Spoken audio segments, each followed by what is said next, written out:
All right, welcome back to another edition of Melancholy News. To get you started for today, hopefully you're enjoying your lunch. If you're about to go on lunch, see if you're enjoying. All right, we're going to get you started on the midday look at some of what's going on with the markets. Let's start off over here. You see the S&P is down. We got a mixed market. S&P down, Dow is up, NASDAQ is down, Russell 2000 is up, and you see crude oil is up about $1.07. All right, as you can see, look at gold. We're paying attention to that gold market. See, gold was down at about 1,600 at one point. Now it's bounced up to 1,900. Over 1,900. Silver's jumped about a good. At the low, I think it was about 18, and now it's jumped back over to 24. It's a big jump. All right, then it took it to some foreign currency here versus the dollar. The euro to the U.S. dollar is down. The 10-year bond is up. Take a look at that GBP to the U.S. dollar. That is down. All right, you see the U.S. dollar versus the Japanese yen is down as well too. All right, cryptocurrency, Bitcoin to the U.S. dollar, that is up a little bit though, still under the 20,000, and way down from the high of just about 65,000. All right, so you see crypto is up, and take a look at some markets right quick. The FTSE 100, the overseas market of close is up, and the Nikkei 225 is down. All right, so they'll take a look at some of the midday markets. So enjoy your lunch, enjoy that one. So let's get into some actual news here. And we're going to start off with here in the U.S. before we finish up a little bit overseas. All right. Here's another state. This is from shiftgold.com, right? Shiftgold.com. And Alaska. There you go. Bill introduced Alaska would exempt gold and silver from sales tax. All right. So we look at this. Alaska outline of the Alaska state.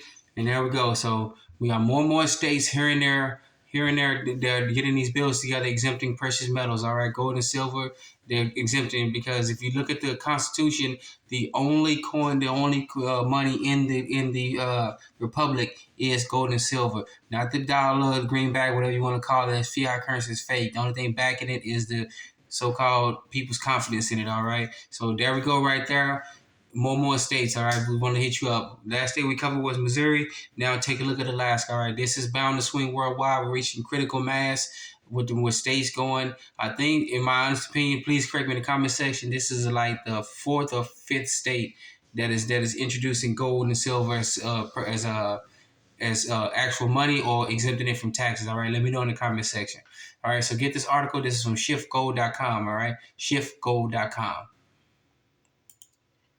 All right, and then we got an article here from CNBC.com. We got major issues in the mortgage sector. Mortgage prices, they were raising sky high up. Just even a few months ago, people were buying homes, even in the neighborhood I live in. They were buying up homes for way over what they're doing. Now, all of a sudden, we're seeing that the mortgage industry is taking a beating left and right. That means prices have come down, even though they might not want to show you or tell you. They're actually coming down, all right? And it's causing ripples effect throughout the mortgage section because you got lots of inventory, but not enough buyers, all right? And even some of the mortgages, they're going out of business because people can't afford to pay their mortgages and they're just leaving their homes, all right? They're just getting out and leaving them, all right? And so with this article here, basically, this is just a microcosm of what you're seeing around the country, all right? With mortgage folks, including banks that have mortgage sections, or just outright cutting out their mortgage section. They're getting out of it left and right. All right. So get into the article a little bit. Oh, you don't have it in the article a little bit. You got to get into it. Okay. CNBC Hughes joins the exchange to discuss drops in Wells Fargo mortgage volume, risk associated with mortgage markets, and top mortgage firms leaving the space. All right. So, get that. Matter of fact, let's go back that one. With mortgage markets and top mortgage firms leaving the space. So people are getting out of it right then and there. It says you there. I'm glad we covered that one. They're leaving the marketplace, the mortgage markets left and right. They see the downturn coming. They see what's going on. And people getting out while they're getting this good, all right? So get this article out to folks. This is from CNBC.com. CNBC.com. All right. And then another hit to the U.S. market. Here we go right here. There we go. All right, U.S. pension debt topped $2.1 trillion in 2022. Equable says. All right, if I butcher that, please let me know. All right, so we get into this article a little bit here. As you can see, U.S. state and local pension funds unfunded liabilities climbed to 1.45 trillion last year, according to estimates from the New York-based nonprofit Equable Institute. All right, that compares to 986.6 billion in 2021. All right, so these pension funds, what it is, I'll be honest with you, I can't tell you what they're doing with them. Maybe the people in charge of them are investing them. People are collecting pensions and the money's not actually there, so the pensions will have to go borrowing from everybody else, and they're in debt. All right, so many people are in debt everywhere. We're not immune. Well, me and my family, we're not immune to it. We're hurting. All right, debt is everywhere, but this is pretty bad when people were counting on their pensions to help them out, only to find out that the pensions themselves are broke. All right, they're broke or insolvent, whatever word you want to use. I like to use the simplest term, broke, but people like to use they're insolvent. All right, so this is very big news. Get this article out to everybody. All right, this is from Bloomberg.com. All right, Bloomberg.com. All right, and then our final story for today, we're going to show about a country here that people laughed about a while ago, but now people are taking it real serious now. All right, so Zimbabwe gold output reaches near new record. Let me close it down a little bit. There we go. Reaches new record high. Right, it's a kind of a big top over here a little bit though. So if you want to see it, there we go. Reaches new high. So people laughed at Zimbabwe. They laughed at the dollar. They talked about them when they said they would start issuing physical gold to their people. They said they laughed at them when they said gold would help their currency bounce back. And then look at it now.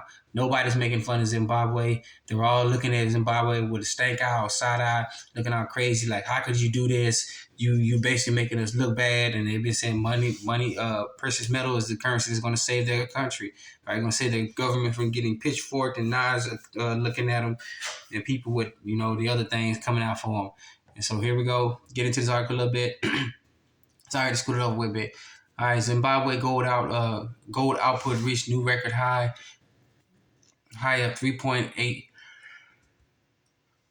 No, sorry about that. 35.38 tons in 2022, spurred by new mining projects, timely payment, and incentives to miners. So when they talk about new mining projects, that means these mining projects were already in the plan for building for years and years and years. It takes between in my estimation, please let me know, conversation from 3 to 7 years to get a mining operation up and operational and producing yield. So this means Zimbabwe has been planning on this for many, many years, and they're bearing the fruits of it right now. All right, so people have been making fun of them. People have been talking trash about them. But look what a nation has done when it's decided to turn the corner, get away from the fiat currency, and actually go back to what they actually have in their own country. All right, so they're giving very little outside of their country, and they're keeping most of their precious metal inside the country, protecting them. How come we can't do that here in the States? All right, so with that being said, I want to thank you for this edition for the Melanin Economic News. Please be safe, be sound. Take care of yourself first, then your family, your neighbors, everybody else. Then take care of then make sure that the rest of the neighborhoods are good to go. Remember, you're your own best banker, your own best credit union, your own best savings and loans. You're your own best financier. Thank you for joining us on this Melanin Economic News. Enjoy your lunch. Be safe, be sound. Let's get it started.